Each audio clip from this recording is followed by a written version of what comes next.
Hi, and welcome to Where Are They Now? I am your host, Heather Lindstad, class of 1985, and I am so excited to bring in somebody I think that's pretty famous, Lance Wilder from the class of 1986.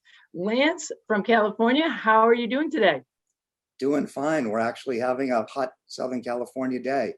We haven't had one in a while. It's like in the 90s for 3 days. So Okay, well, out here in New England, we're still battling lots of rain and cold weather. But welcome and glad you've been able to find time. I know you're super busy with everything that you do, but we certainly appreciate you being on Where Are They Now.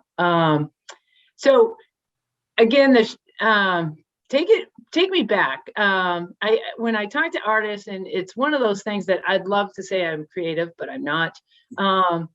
When you started, even in grade school, and you were in Chelmsford your whole life, like, did you know you were going to be an artist, even though you were doing other things? And the community of Chelmsford is obviously very active, but did you have some kind of inkling? yeah, I did. I actually don't remember a time in my life where I wasn't drawing. My mom reminds me that, I'd sit down. I loved watching cartoons and things, Looney Tunes and Disney stuff growing up. And so she's like, well, I'll give him some paper and crayons and pencils and pens. And I think I was probably 2 years old, could have been a little, yes. And I liked doing it. I just thought it was fun, and I loved the characters or backgrounds and sets. So I've never remembered a time where I wasn't drawing and coloring and enjoying sort of becoming an artist, I guess.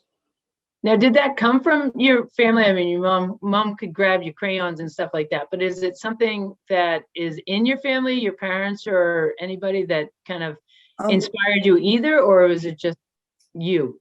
well, I think my family inspired me in ways where, first of all, we always went to see the animated Disney movies and let me watch Looney Tunes and cartoons. It wasn't just, oh, don't waste your time with that stuff. It's not that I sat there all the time doing it. We were Yeah, outdoors playing and everything.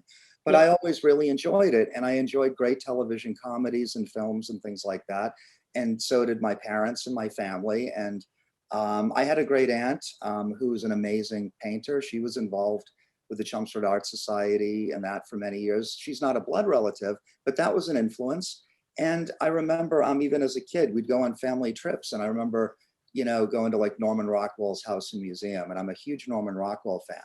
I love the idea about telling stories with pictures, which is, Yeah. I love children's books and things like that, where it's very visual.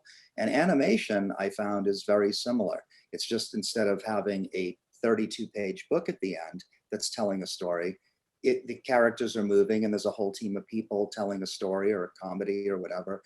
So the process, the steps are kind of the same. And I just always enjoyed that growing up, even through grade school and reading like a lot of the Encyclopedia Brown books and mysteries. Like, you were involved in figuring stuff out. And being an illustrator is trying to figure out how to communicate visually. And hopefully everybody's doing their job. For instance, with The Simpsons, you get a script and everybody's doing their job to communicate the action, the emotion, the comedy. And my main job in the design department is obviously creating all the backgrounds, Springfield, the world they live in, the signs, things on the walls, and coming up with that, whatever the writers write. So, Well, speaking of walls, you did a mural at CHS, and was that like your vision, or was that? And I know there's great art teachers such as Mr. Hoover, and I'm sure you're going to speak of highly of him. But when you thought about the mural, was that kind of you telling a story, or how did that come about when you were at Chelmsford? well, I can't give enough credit to Eric Hoover and Paula Brown.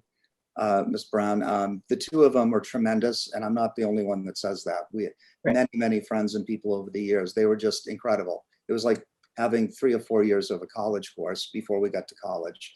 And one of the programs going on at Chelmsford High School, actually before I even got there, I'm not sure when it started, maybe the late 70s through the 80s, was a mural program. There were a lot of big cinder block walls at CHS that are kind of bland and boring. Yeah. And so that had already started. And one of my really close friends, Susan Unger, she and I paired up because that was a huge wall between the cafeterias, if you've ever been to CHS. And some people paired up and some people did their own on a smaller wall, but we got to choose whichever, there was a list of walls available. And so Susan and I, we were able to choose the one between the cafeterias, and we felt like, well, why not do something to do with food? So let's do a Paris cafe, a Paris street scene with a cafe. And that's what we did. That was just part of the program, the 2 or 3 years that we did that. And I ended up finishing that the summer after I graduated. We took turns going in when we weren't working and finished, I think, probably July or August of '86 before we went off to Rhode Island School of Design. So it was really cool.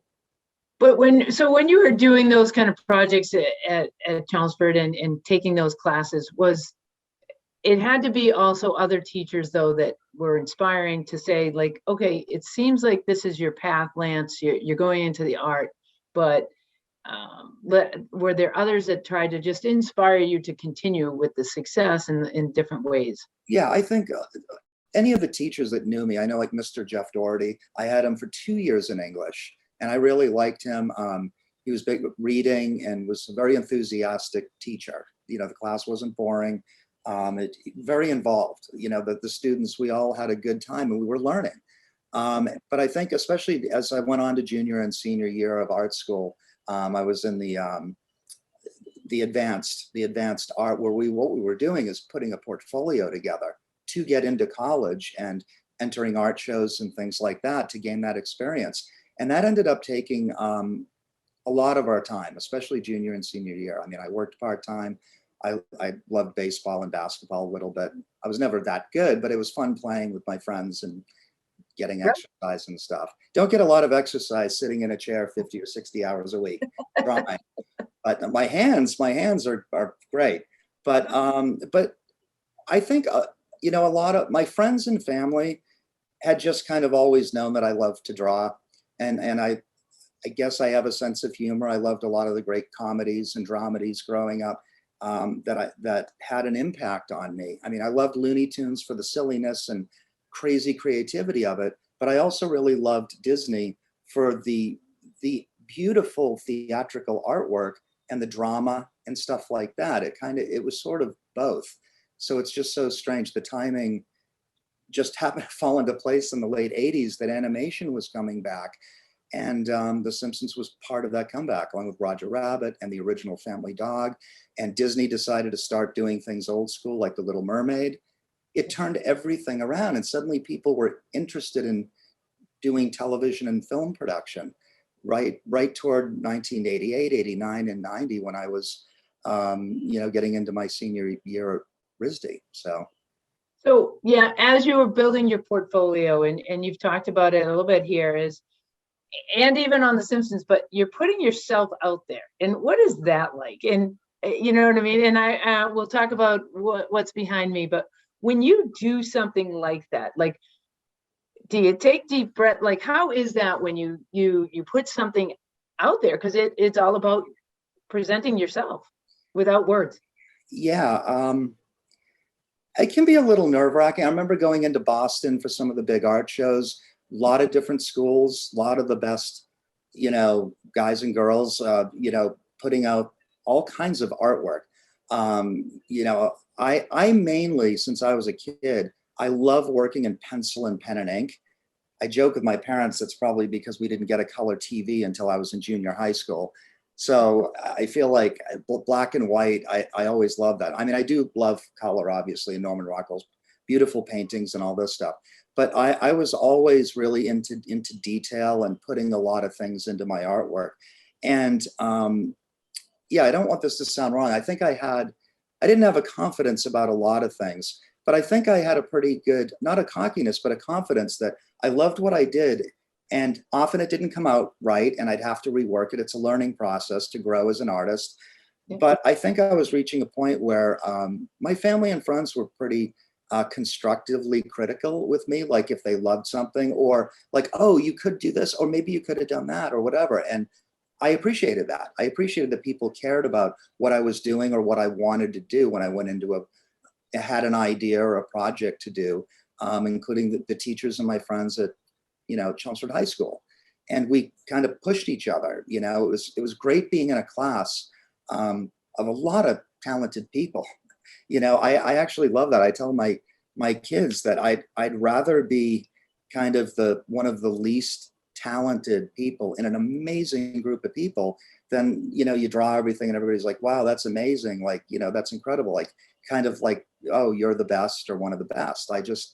It's good to be pushed creatively.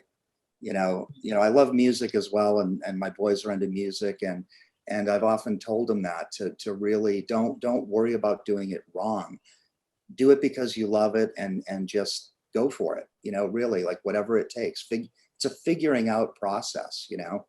Well, as you said, like the art world was changing for you and the animation and things like that. So I really think though, you're lucky that you had that support behind you that said, hey, follow your passion. Is that, would you say that? And obviously going off to RISD was kind of that same dream, right? Yeah, it was a huge help. My family, my grandparents, aunts and uncles, my friends were always supportive and encouraging, and loved what I was doing and looked forward to seeing what I was doing. Like when I come home at Christmas and bring the stuff I've been working on to show people and ask what they thought of it, what they liked, what they didn't like maybe, or if they had any ideas, I would listen to them. And it just, I don't want to jump ahead or get off the path here, but it was really, I mean, the timing of it all. I did take some film and video and animation classes while at RISD on the side. We had an opportunity to do that. And I loved working with the sound and hooking it up to the animation. Some of it was 3D clay animation. Some of it was 2D. And I'm not much of an animator. I tell people, they're like, oh, I want to go into animation. Well, there's probably at least 20, 25, 30 different jobs on an animation assembly line. And people are like, really? It's like, yeah, from the writing to the voice acting to the lip syncing and the acting to storyboarding, and then designing, characters, backgrounds, and props, that a whole layout team and a director and an assistant director are using for weeks and weeks and weeks, putting each episode together. And then a color department and a sound and editing department. And I know I'm forgetting some stuff, but there really is. There's a lot of different jobs that goes into pulling off any kind of animation. It's a team effort, really. If you're doing a little independent thing that's maybe 30 seconds or a minute and a half at college, one of my roommates, he did something that was like 90 seconds. I mean, it took him well over a year, and he Right. had a little bit of help. I helped paint the backgrounds for that and stuff. So it's so much of a team effort and working with a lot of different people. So how was it? You graduate from RISD and then you're looking for a job, and then it's like, I want to pack my bags and head to California. Like, is that Sort that? of. Yeah. It's I always said to myself, especially come junior and senior year, I need to get a job before I have a diploma. I'm like, I'm not moving home with my parents. They're great, but that wasn't an option. I really felt that I wanted to do something, and we had a great illustration department, a lot of talented people at RISD that encouraged us, and people came in from, like, Hallmark and American Greetings and book companies, kids book companies, things like that. And that actually went really well too. I had super quick. American Greetings wanted to buy one of my lines and was interested in hiring me. And about 2 weeks after I landed the job with The Simpsons, I did get a call from Hallmark. They loved my the comedy stuff. Hallmark had the rights to, like, Charlie Brown and Peanuts and Garfield and things like that I could draw. I think I had a whole bunch of cartoons and things that I love drawing. And they were interested in hiring me. And I thanked them, and I told them I got a job on the animated show The Simpsons. I didn't even know if they'd heard of it. But I digress, because The Simpsons came on in December of '89, just before Christmas break. And we had a VCR and we recorded it. And it blew me away. It blew everybody away. We were kind of hoping it would be okay, because you just don't know. Animation really hadn't been going on. The old Saturday morning stuff was getting kind of bad in the '80s, and it was going away. But The Simpsons, when I first saw it, it had a spark of all the great television shows and things that I grew up watching. Like I said, I loved drama and comedy. I loved the emotion. I loved the chemistry of characters, even if it was live action, like MASH, All in the Family, things that I would sit as a kid and watch with all different ages and my grandparents and aunts and uncles and younger kids. And it just blew me away. Like that kind of writing, that kind of camaraderie. And with The Simpsons, I felt like, wow, that's a crazy, dysfunctional, weird little family, but it had heart. Like they still loved each other, like Jackie Gleason and the Honeymooners. You can scream and yell all you want for 25 minutes, but they kiss at the end and you can't wait to watch next week. Right. You know, that's like the magic in putting that stuff together. And I'm like, okay, well, that's one episode. They did 13. We came back in January, and I believe it was it Bart the Genius? Which one was it?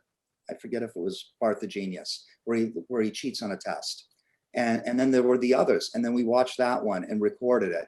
And I made sure to record the credits because I wanted to see who was doing this. And we didn't have the internet at the time. So that was the only way for me to get the information. So anyway, after the third or fourth episode, and they were all great, I'm like, I could do this. It's a simple style, but it's different. And I could really do this. I love designing backgrounds and sets and creating things like that.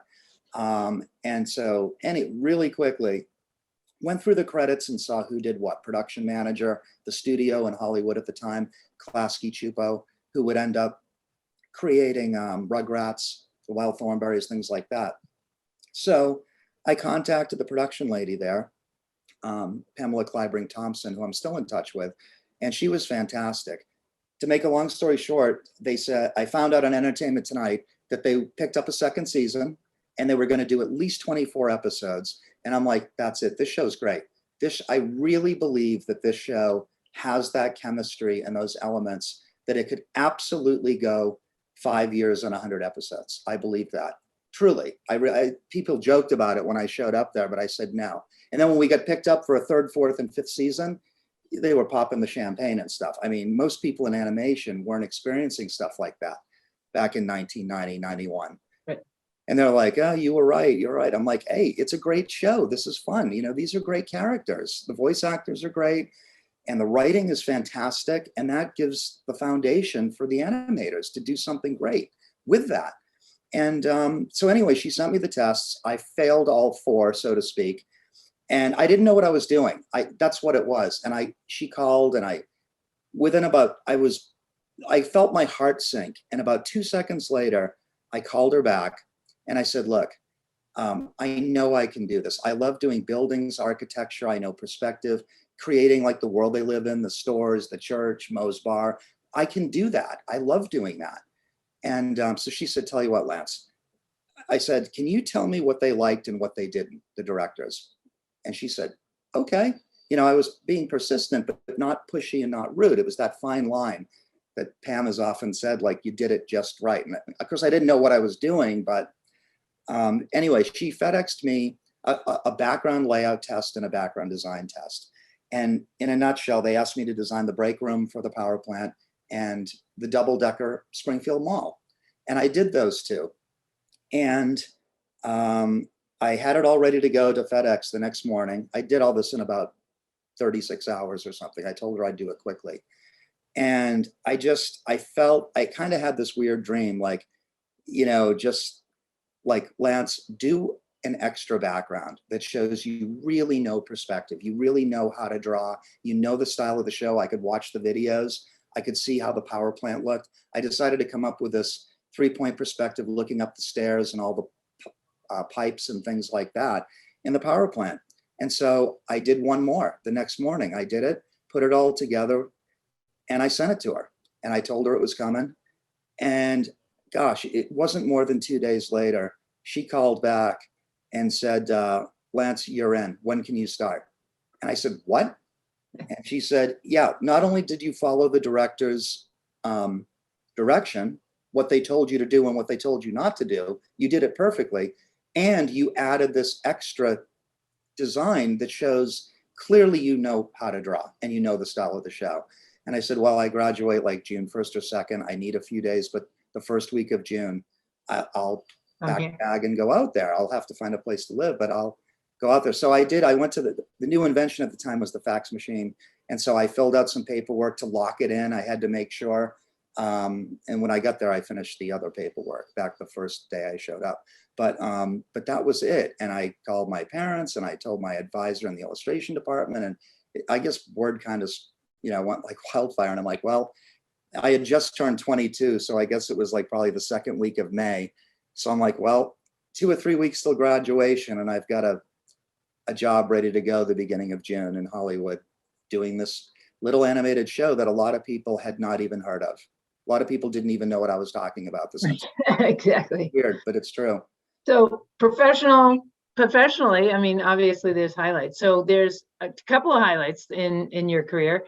One, getting into the Chelmsford High Hall of Fame. I mean, it had to be a great thing. How does that compare to all the Emmys, though, in fulfilling the dream that you really had, and still there, and still, how many years are we at now? 20 on The Simpsons. We're in June, it will be 32 years for me, 33 seasons. Okay. We will be starting. Matter of fact, we're getting the scripts in for season 34. They've started recording the first couple shows.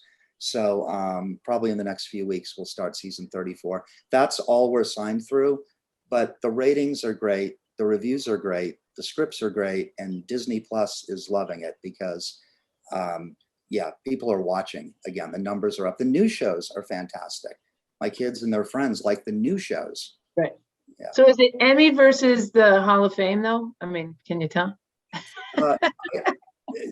Being in, and it's funny, I have my little, I got this, they sent my on Yep. the side. It meant a tremendous amount to me. It was in 2007, and I was blown away. I mean, I remember going in, I was in with like Coach Cato and Randy Whitehead, who was my PE teacher through Byam School, grade school. And so there's a whole history of my life there in school. And all these people, Mr. Hoover showed up, and a lot of people I hadn't seen in a long time. And my grandmother had just passed away a couple days before, and I had flown in for that. And it was extremely meaningful. I felt like, wow, so many people through the years at Chelmsford High School. And I guess, you guys are caring about this cartoon show that I'm part of and enjoying it and recognizing it. And that was really humbling. I mean, the Emmy Awards are great. That's a whole team of us, having best animated show. And there's so many great shows out there. That's meaningful as far as The Simpsons goes, and my professional, doing, out here where I have a lot of friends working on Family Guy and things like that. By the way, you can see I'm working. Over 2 years, I've got the whole setup here. So we're somehow doing these shows the last 2 years from home. All the shows are. One of the head producers for Family Guy is about 10 houses up from here on my street. So we kind of joke about that. So here in Burbank, but yeah, being elected, into the Chelmsford, Alumni Hall of Fame is very meaningful. It's one of the highlights really of my life. It's very humbling. Yeah. I love Chelmsford. I love it. I miss it. I have family and friends there. And, that has never changed. And Chelmsford itself, from the beginning, I have to say, that's what I know. So that's what I brought to The Simpsons. That's what I brought to Springfield. There are different designers that brought different things, but I just felt like Chelmsford was my Springfield. Similar, different, but similar in a lot of ways. A little bit influenced by Oregon, where creator Mac Groening was from. So there's a little bit of that element, but Springfield is kind of everywhere USA too. There's all these little bits in New York and Washington and things. But I brought a lot of, Chelmsford, literally brought a lot of it into the designs, and I still try to. We've done so many designs, but from the Skip Steiner to the Adams Chelmsford Public Library was the inspiration for Springfield Town Hall.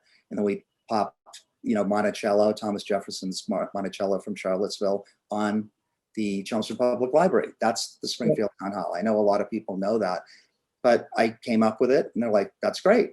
Let's do that. So. It's wonderful that your two worlds kind of collided, though. You know what I mean? And that you can do that on a regular basis and still bring your Chelmsford roots all the way out to 3,000 miles to California. And Speaking of Chelmsford, I'm always, if we're doing the school, I remember McCarthy Junior High, middle school. I remember the high school. I remember these things and what they looked like and how it was being in school when I'm coming up with this stuff. So yeah. Well, I could talk to you all day, except for the show has to end, and I know you have to get back to work because it's 3 hours behind right now. So, but I do hope more people, if you still have more of the poster behind me for Yeah. sale, hopefully that we can do that. And I just truly enjoy the fact that you want to continue to give back, and I think hopefully today's story will inspire other artists through Chelmsford or anywhere, that you follow your passion, you do it right, that success will follow. So I congratulate to you, and it's been wonderful. So I'd like to say thank you on behalf of Where Are They Now, and take care, and I'll continue to be watching The Simpsons. Okay, thanks a lot. Thank you for asking me. Okay.